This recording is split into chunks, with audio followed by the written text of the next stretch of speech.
죄를 사하며 주 예수 오셨네. 그것을 품 모양내고 다 구원하시네. 다 구원하시네. 다 구원하시네. 공수와 진리 되신 주 다 주관하시니 만국 백성 구주 앞에 다 경배하여라. 다 경배하여라. 다 경배하여라.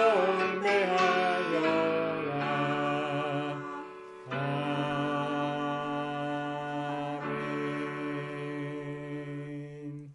성경 말씀 마태복음 2장입니다. 2장 16절부터 18절이에요.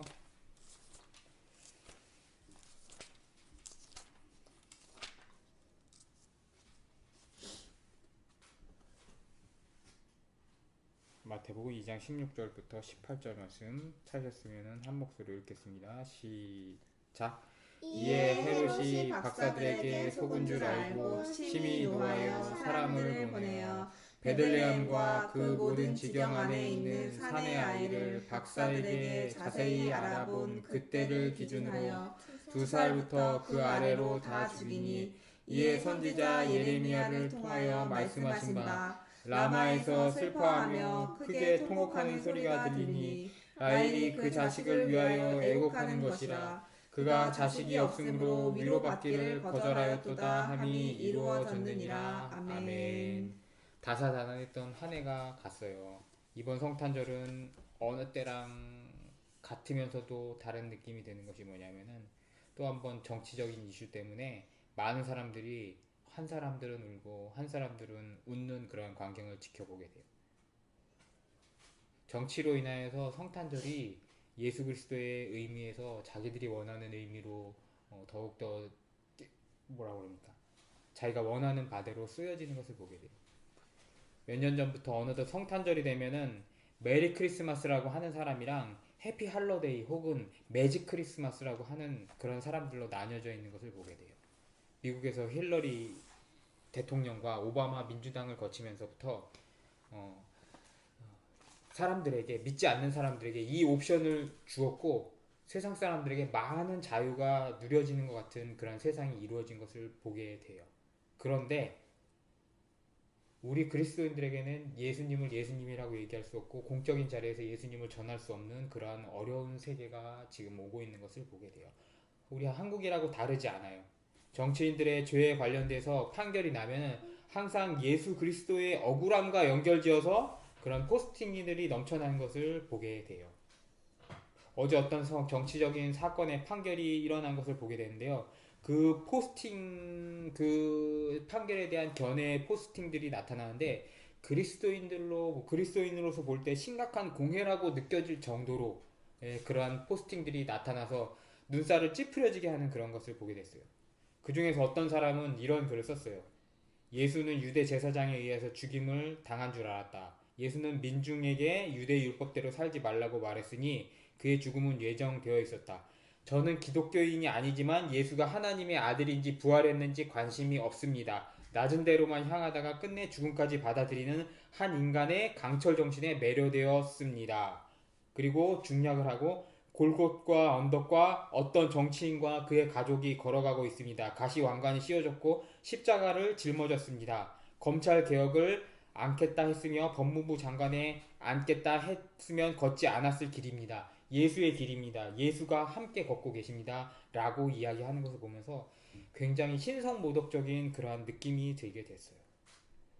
역시나 이 글을 보면서 대중들, 시중의 반응들도, 그리스도인들은 성탄절을 앞두고 예수 그리스도, 지저스를 언급하는데 이렇게 황당한 적은 없었다라고 하는 그러한 반응이 대다수인 것을 보게 돼요. 이에 반해서 몇 년 전에 국무총리 입후보자였는데, 그 양반은 장로였는데 한 교회 강연에서 일제시대는 하나님의 섭리였다.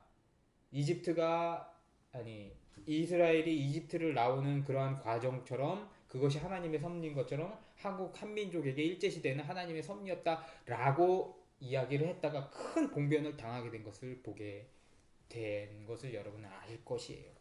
그분의 직분은 장로였고 심지어 이 무신론자들이 자기들이 좋아하는 정치인이 예수라고 칭하는 이 사람 한 사람뿐만 아니에요. 십자가를 짊어졌다는 사람도 있고 어떤 자살한 정치를 향하여 가지고 예수처럼 죽었다라고 그렇게 얘기하는 그런 신성모독에 비하면 애교이고 장로님으로서 할 수 있는 말임에도 불구하고 우리는 그때 왜 그렇게 그에게 모질게 대하였고 심지어 기독교계조차 그의 편을 들어주지 않은 사람이 반 이상이었던 것을 보면서 참 아쉽게 느껴지는 것을 보게 돼요. 이들에게 예수 그리스도의 탄생과 죽으심은 어떤 신앙적인 믿음의 관점이 아니라요. 단지 자신들의 이데올로기에 신앙이 봉사할 수 있냐, 예수가 봉사할 수 있느냐, 없느냐에 따라서 달면 삼키고 쓰면은 뱉어버리는 세상으로 밖에는 보이지 않는다라는 것이에요. 오늘 성경 말씀으로 돌아볼게요. 예수님이 나시던 시절에 헤롯도 다르지 않았어요. 만왕의 왕이 태어났다고 하는 소리를 듣자마자 앞으로는 8절에서 뭐라고 합니까? 앞에서는 이렇게 이야기해요. 나도 가서 나에게 알려줘서 나도 가서 그에게 경배하게 위치를 알려달라고 공손하게 이야기를 해요. 자신의 정치적인 정당성을 위하여서 그 정당성은 뭐냐면은 자기가 저기 이두메인 에도민임에도 불구하고 유대민족의 보호자라라는 그러한 것 정치적인 정당성을 얻기 위하여서 메시아 사상의 보호자인 척 했지만 그런데 뒤로 가서는 어떻게 합니까? 자신의 권력을 왕이 태어났으니까 자기가 왕에서 축출될 것 같은 그런 위기 때문에 자신의 권력욕을 위하여서 어떻게 합니까? 만 2세 미만의 영아 살해법을 만들어서 시행하는 것을 보게 돼요. 그의 관심은 하늘나라의 것이 아니라 땅 아래 것이었어요. 다수당의 횡포를 가지고 예수 그리스도의 태어나심조차도 자기 자신의 힘으로 누리려고 했었던 것을 보게 돼요. 오늘날 우리는 박해 시대를 살고 있어요. 두려워할 필요 없어요. 박해를 통해서 우리는 천국으로 들어가는 문으로 더욱더 가까워진다는 것을 우리가 깨달았으면 좋겠어요. 그런데 19절에서 우리는 다시 한번 복음을 보게 돼요. 19절에 뭐라고 나왔습니까? 헤롯이 죽은 후에. 이것이 우리에게 오늘 이 시간 전해지는 복음이에요.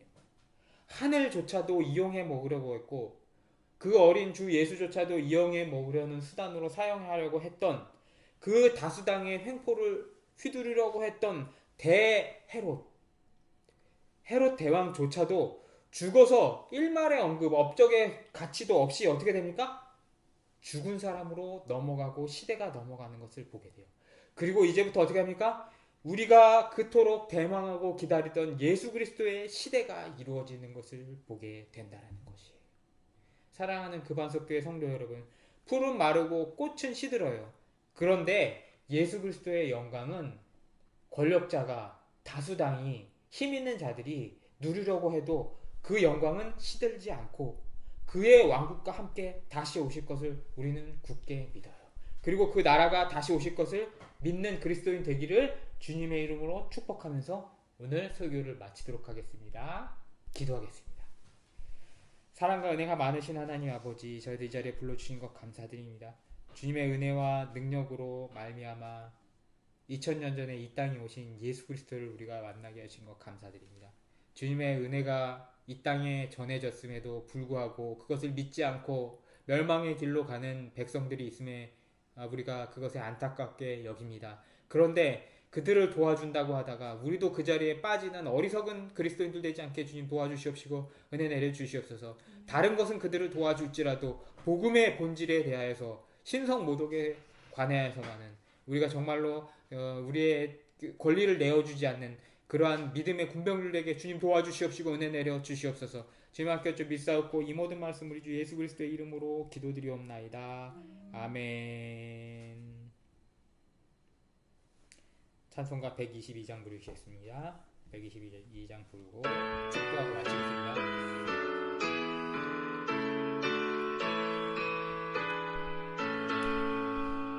참 반가운 신 모여 다 이리 와서 베들레헴 성 안에 가봅시다. 저 구유에 누이신 아기를 보고 엎드려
우리 주 예수 그리스도의 은혜와 하나님 아버지의 만극하신 사랑과 성령님의 감화 감동 인도 교통하심의 역사가 성탄절날 아침을 맞이하여서 주님을 경배하며 주님 앞에 나아가는 우리 금안석교회 성도들 머리머리 위에와 집에서 예배드리는 성도들 머리머리 위에 지금부터 영원토록 함께 있을지어다. 아멘. 아멘.